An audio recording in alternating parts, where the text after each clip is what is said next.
Fala, meus amigos, estamos começando aqui mais um vídeo do canal. Enquanto eu sigo aturando esse inferno aqui, essa gente nojenta, estragando a minha vida, meu tempo aqui, minhas amizades, vou tentando me livrar dessa bosta de gente para poder seguir meu caminho aí, continuar minha vida a despeito do baixíssimo nível, da mediocridade desses animais e, enfim, seguir aqui meu caminho longe de qualquer tipo de bosta que lembre essa gente. Enfim, no vídeo de hoje vamos falar sobre algo aqui próximo disso, tá?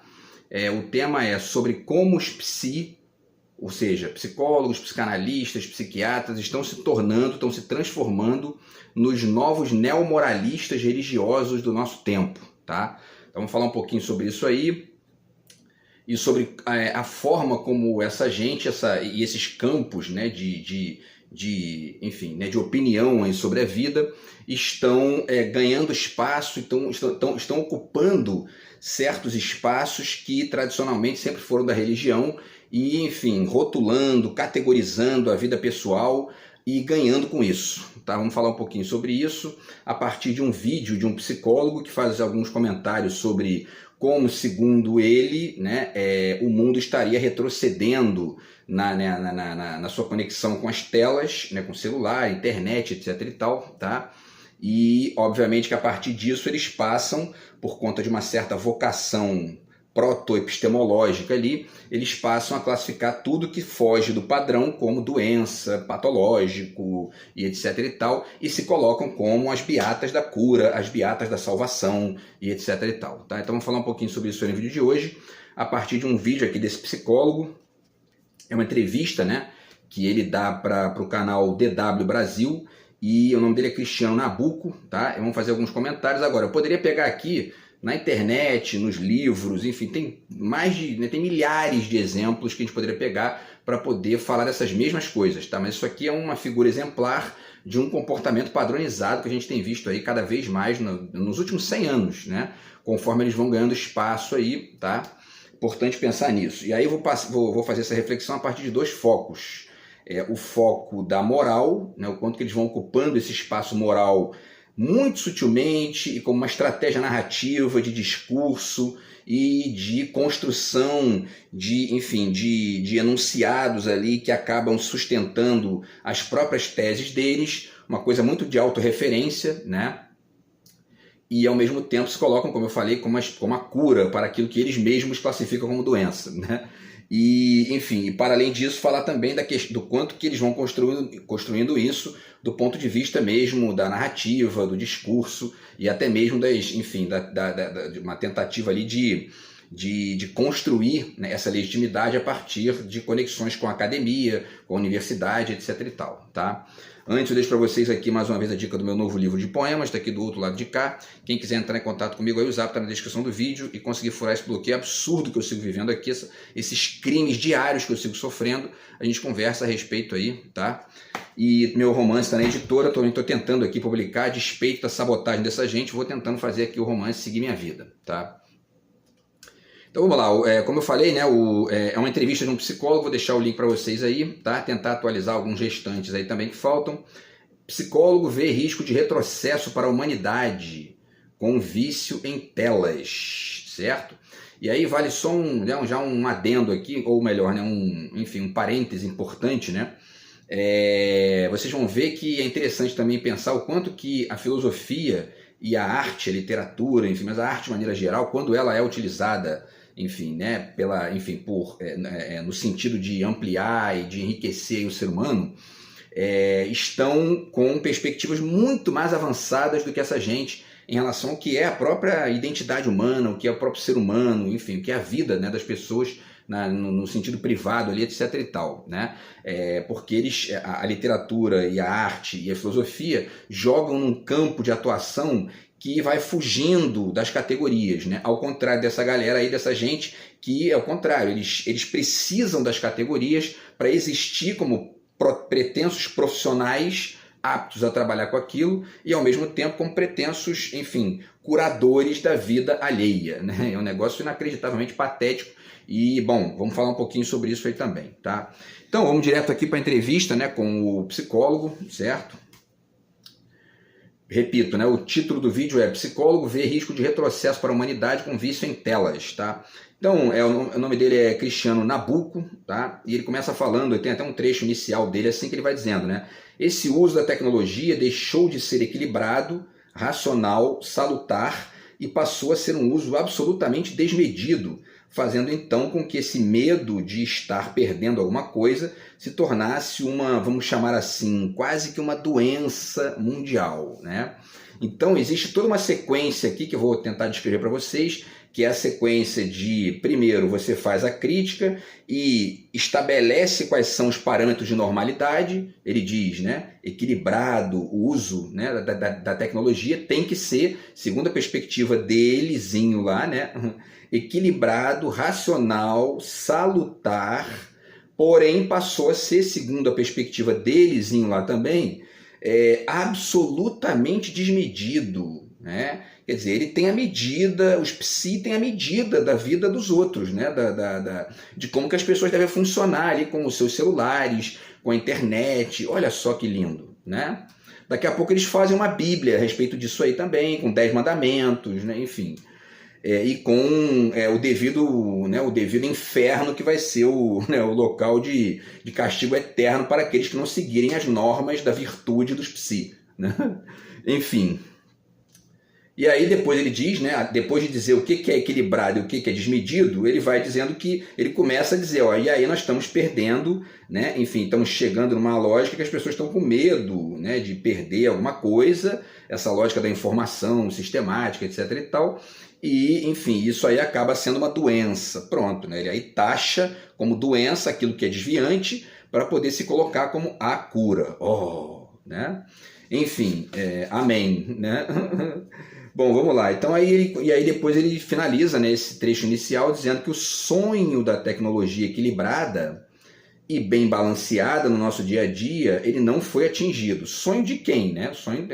Qual é a medida aí para isso? É dele, o sonho dele, né? Existem várias outras perspectivas sobre isso. Enfim, aí é preciso tentar entender isso aí. Bom, e aí tem uma jornalista que está fazendo perguntas para ele e ela faz a seguinte ponderação, ela diz, segundo a OMS, que é a Organização Mundial de Saúde, o uso abusivo da internet aumentou drasticamente nas últimas décadas. Há que se ver aí quais são os parâmetros, os argumentos para isso, porque, enfim, né?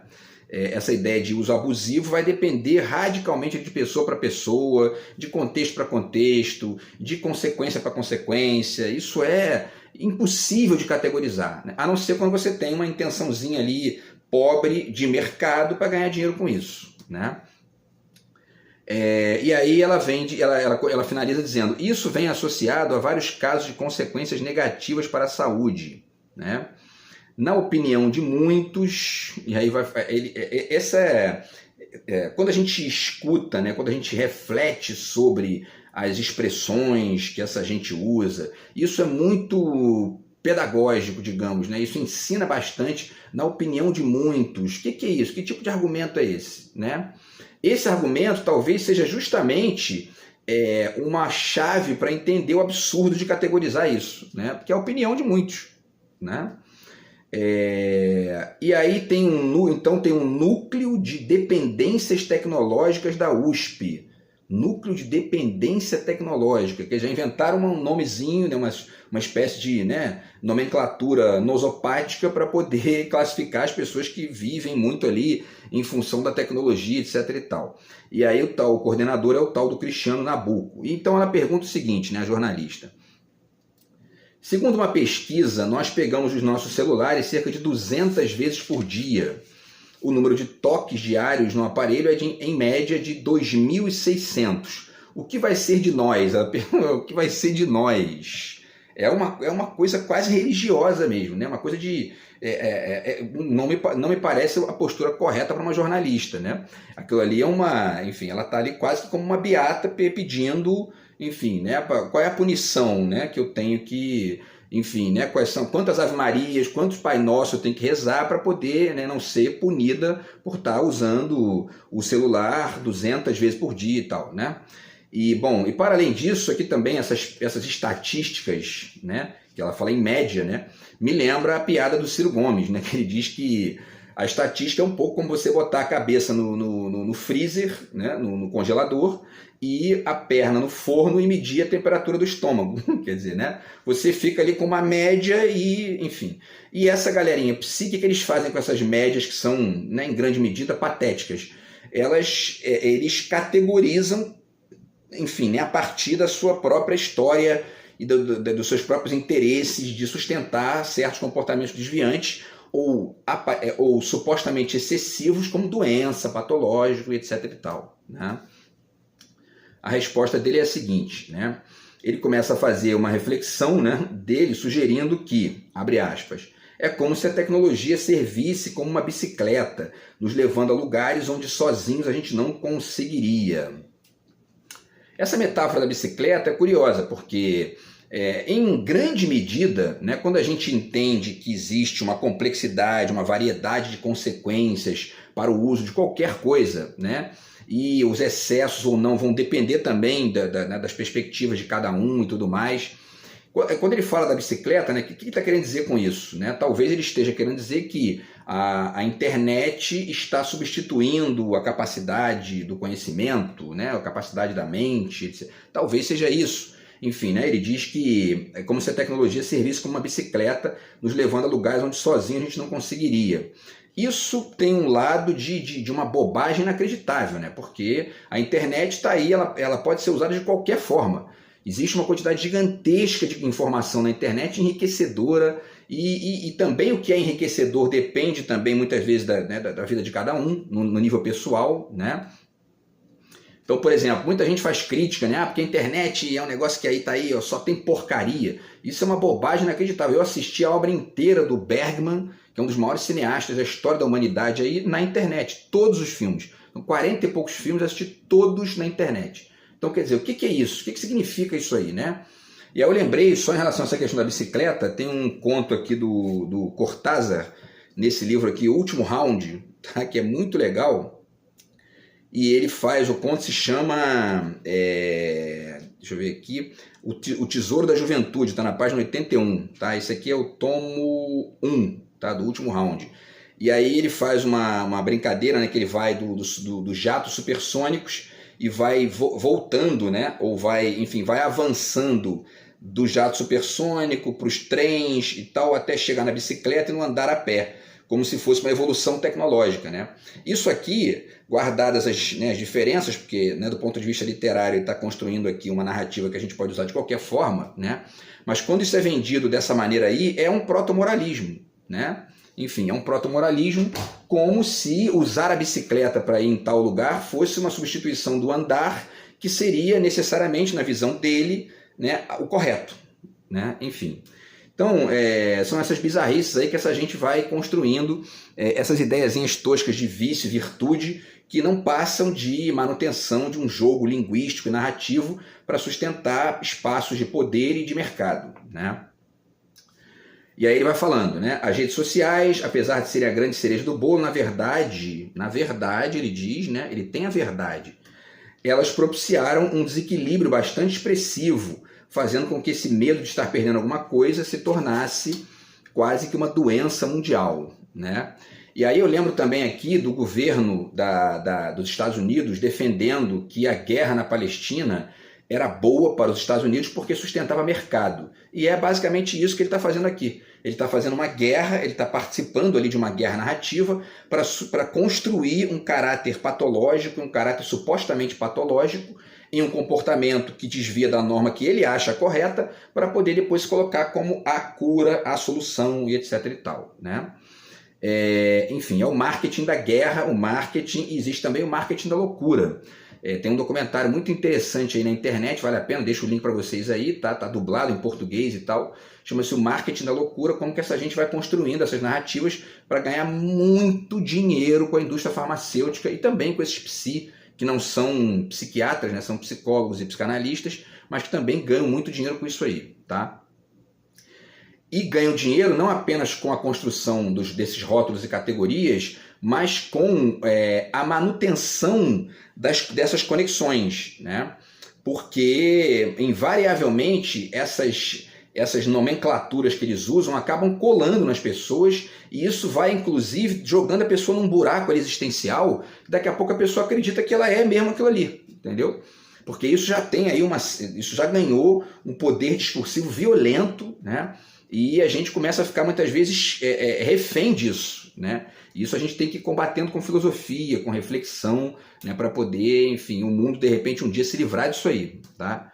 Bom, ele continua dizendo que olha só agora isso aqui, né? Vamos lá, olha isso. Para se ter uma ideia, para se ter uma ideia, né? Vamos ter uma ideia do que ele quer dizer, vamos lá. Pesquisa com jovens ingleses mostra que 51% se sentiria mais feliz se as redes sociais jamais tivessem existido, né? Provavelmente, se você fizer uma pergunta, né, sobre o Darwin para um bando de crentes, eles vão dizer a mesmíssima coisa. Pô, eu seria mais feliz se o Darwin nunca tivesse inventado a teoria da evolução, né? Certo? E sem falar na contradição, né? Porque se 51% não querem, como é que ela cresce cada vez mais o uso, segundo eles mesmos dizem, né? Não faz sentido, é um argumento sem lé com cré, né? Enfim, e aí ele começa a listar os tais problemas gerados pelas redes sociais, tá? Mas antes, ainda em relação a essa questão de pesquisa e tal, não, vamos continuar, que aí eu vou chegar aqui na parte da sequência, que é o mais importante, tá? Mas então ele começa depois a listar os tais problemas gerados pelas redes sociais. E aí ele fala de pessoas que buscam os psi para falar de vidas acadêmicas totalmente destruídas, reputação devastada. Isso sempre existiu, né? E são questões que, bom, do ponto de vista da vida acadêmica destruída, né? Enfim, cada um vai resolver de um jeito, né? E talvez ele esteja querendo dizer ali de casos em que pessoas perdem tempo com a internet, com as redes sociais, quando poderiam estar ali estudando e produzindo, né, enfim, a sua vida acadêmica, etc. e tal. Isso aí é uma questão muito pessoal, né? E isso não é exatamente uma consequência de ordem que os psi têm vocação para resolver, não tem, né? E reputação devastada, quem resolve é a justiça, né? Quem resolve é a justiça. É evidente que tem pessoas que têm problemas emocionais com isso, tudo mais, isso é óbvio, né? Isso é inegável isso. Agora, meu problema aqui não é discutir esse mérito, né? De se não existem ou não problemas emocionais, mas sim o mérito de taxar esses problemas emocionais de problemas psicológicos. Porque essa palavrinha e essa substituição marota e, enfim,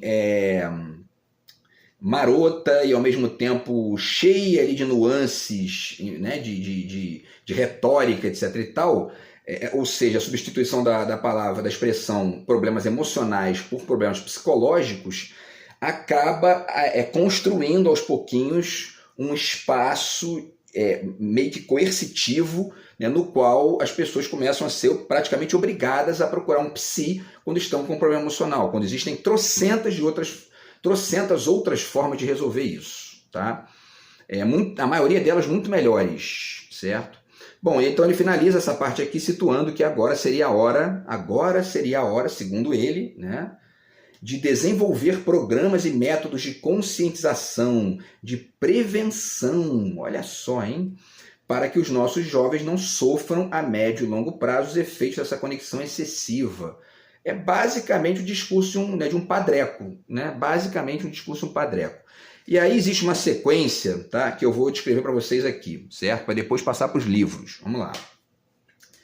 A sequência é a seguinte. Primeiro, eles taxam o suposto excesso de doença, né? Tomando como parâmetro de comparação a realidade anterior, que seria para eles a norma, né? Ou seja, não se usava antes dessa maneira, está se usando, passou-se um certo limite que eles definem a partir de estatísticas patéticas e que não consideram a diversidade humana, né? E aí taxam esse excesso de doença, né? Primeiro ponto da sequência. No segundo ponto, então, ele cita uma pesquisa com insatisfeitos, que é uma pesquisa ali radicalmente particular, na Inglaterra, com poucas pessoas, etc. e tal, e que nem de longe resume a coisa. E outra, né? A gente também tem que considerar que na medida em que esses campos psi já têm aí um rastro de alguns aí de mais de 200 anos, né?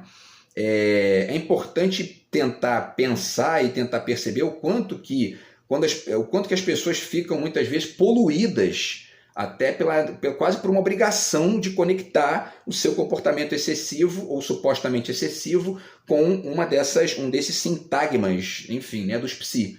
Né? E aí isso acaba, inclusive, poluindo a pesquisa. Né? Pois bem, então cita a pesquisa com insatisfeitos e 2 casos de consequências muito questionáveis, e aí ele finaliza essa sequência se colocando como a solução para o problema. Né? É a estratégia discursiva quando ele diz, né, que a gente agora tem que desenvolver programas e métodos de conscientização, de prevenção, para que os nossos jovens não sofram a médio e longo prazo os efeitos dessa conexão excessiva.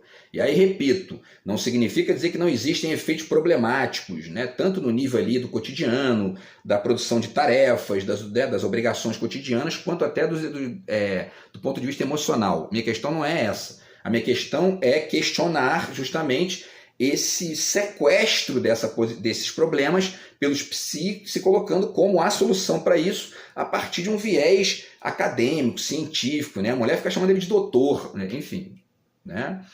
Bom, então o passo seguinte, a partir disso aí, dessa sequência que eu falei aqui, é criar uma categoria, né, para poder taxar esse comportamento desviante de patológico, né, e depois construir uma narrativa de que eles, os psi, os melhores tradutores da questão, né, e os melhores, enfim, as melhores referências para construir a saída para aquilo ali. Quer dizer, tudo isso não passa de estratégia narrativa. Deixo para vocês aqui algumas dicas importantes aí nesse sentido.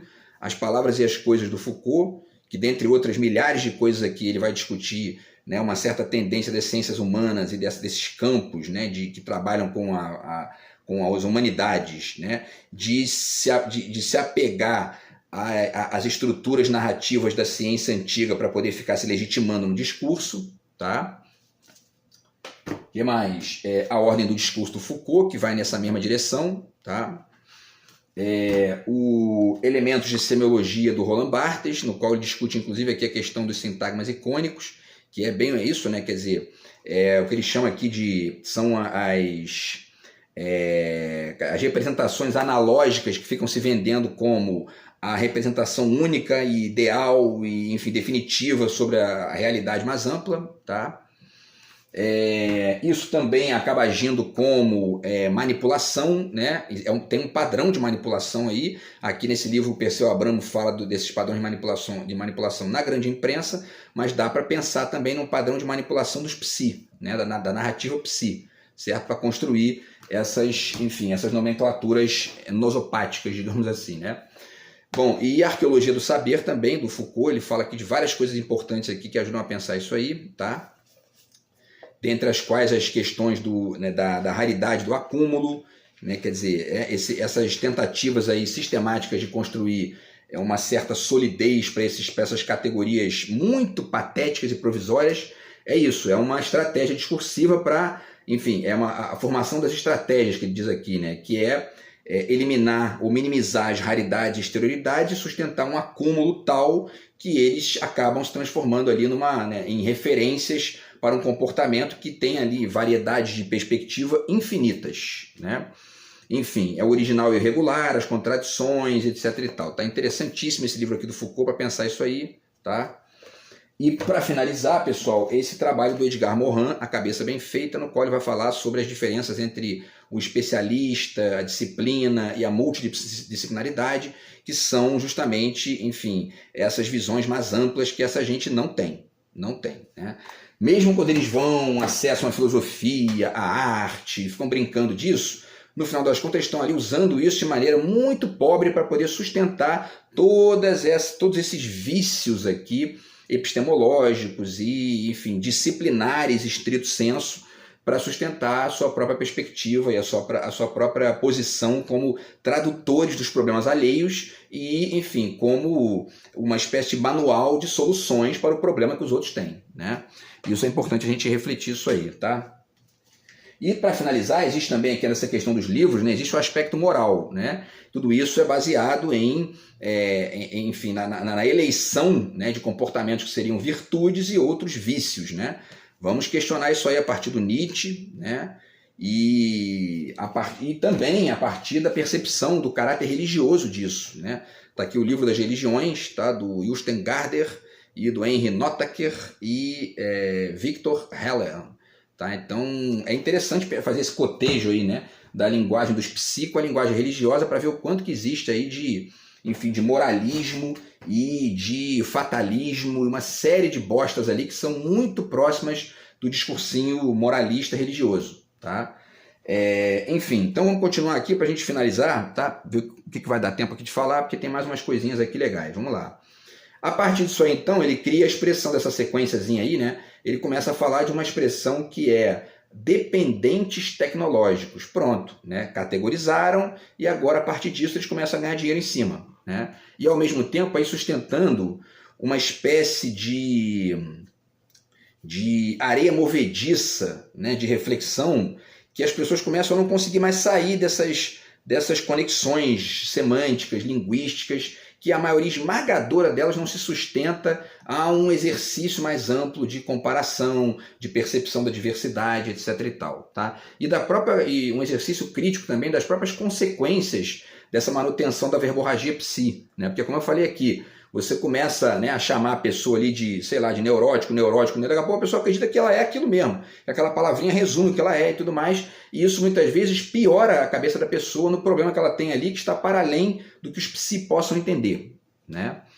Enfim, e aí ele diz, né, que faltam marcadores concretos dessa questão da tal dependência tecnológica, ou seja, né, vamos construir esses marcadores aí, hein, mais concretos, para que a gente possa ficar jogando em cima como se fosse, enfim, né, os papas da questão e ninguém discute mais, tá?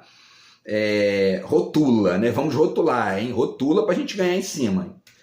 Então ele continua, né? Quem não tem problemas de ordem psicológica, diz ele, né?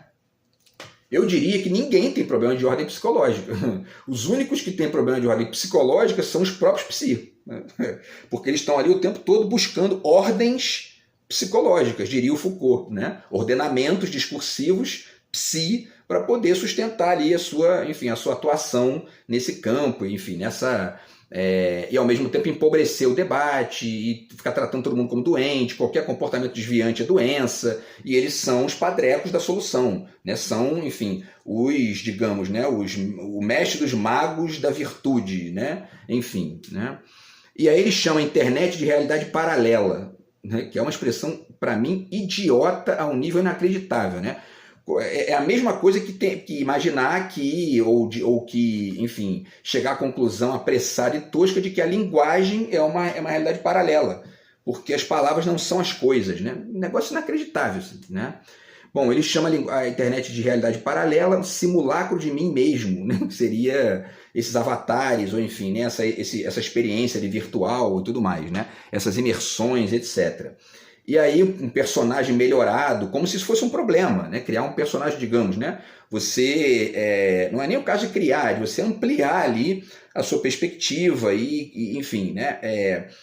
Construir alternativas que ampliem a sua visão, que melhorem a sua visão de si mesmo. Qual o problema disso, né?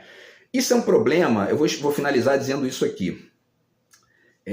Bom, só para finalizar, essa ideia de realidade paralela, ele classifica como se fosse o oposto da vida real, né? E o que é a vida real para os psi? Aí ele começa a descrever o que é a vida real, né? A vida real é frustração, briga de família, nota baixa da escola e bullying. São os exemplos que ele dá de vida real. A vida real para essa gente é isso. É frustração, briga, problema, estresse, aborrecimento, prejuízo, porque eles ficam escutando isso todo dia ali nos tais consultórios, né? E acabam achando que a vida é só isso, né? E você pede para uma pessoa dessa, ou você vê, né, uma pessoa dessa descrevendo o que é a vida real, ele vai descrever só isso aqui, frustração, briga de família, blá blá blá. Então, quer dizer, e aí alguém está construindo ali uma lógica para poder, de repente, melhorar a sua autoimagem.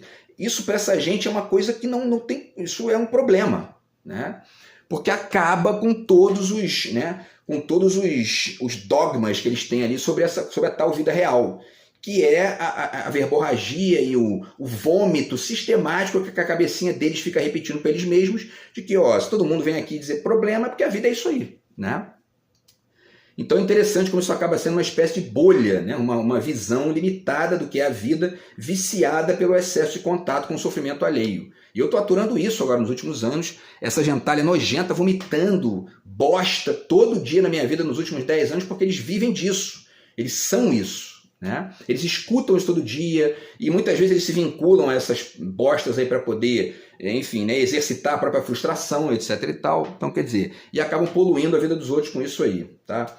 Bom, e aí ele finaliza falando da questão, né, de questões que são filosóficas, etc e tal, e que nitidamente os psi não têm vocação, né, para poder pensar isso aí. Então, assim, tem mais coisa para dizer aqui. De repente eu faço até um outro vídeo aí para poder desenvolver mais algumas ideias aqui, mas o fato é que nitidamente esses psi estão se transformando nos neomoralistas religiosos da nova era, né, do mundo atual, tá? E a gente tem que combater isso com reflexão. Beleza, pessoal? Então é isso, a gente volta no próximo vídeo do canal aí. Grande abraço, tamo junto. Fui.